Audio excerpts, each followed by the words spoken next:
Hi, this is Mr. Barr. This is the second Fireside chat of the school year. We'll do several of these throughout the year. As you can see, the great part about this one is it's literally a Fireside chat here at the Bar Radisson. It's a nice TV in the background too. Anyway, the topic that I wanted to focus on tonight is going to be about the Battle of Little Bighorn. And we've talked a lot about this battle. We watched the video, Good Day to Die.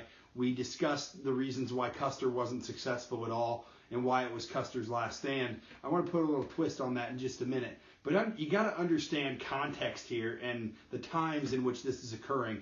As the Americans were moving west after the Civil War, the Native Americans are already there. There's going to naturally be a conflict here. It's like Rock'em Sock'em Robots. You got the little robots and you're punching each other. At some point, you're going to have somebody's head's going to pop up and you're going to have a battle. You're going to have an issue at some point. We're aware of that. We know that. We just don't care that much. We're arrogant. We're cocky. We think we can beat the natives. This idea of expansion and westward settlement and the pioneers, pulling themselves up by their bootstraps and settling out west is nothing new to the American psyche or the American thought process, but that's one of the reasons we thought we could be successful against the Native Americans.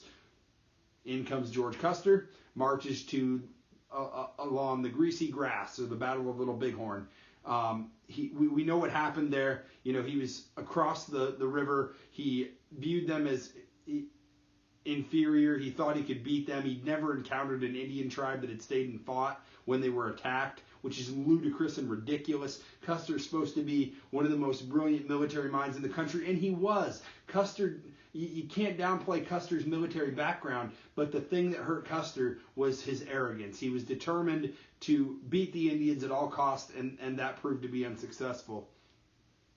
The Battle of Little Bighorn is nicknamed Custer's Last Stand because it was literally his last stand. After that battle, though, the federal government starts to change its policies. Instead of just allowing people to continue to move west and allowing these conflicts to happen and then just kind of dealing with them as they go, which is what had been our policy for the better part of 30 years, in 1887, Congress is going to pass something called the Dawes Act.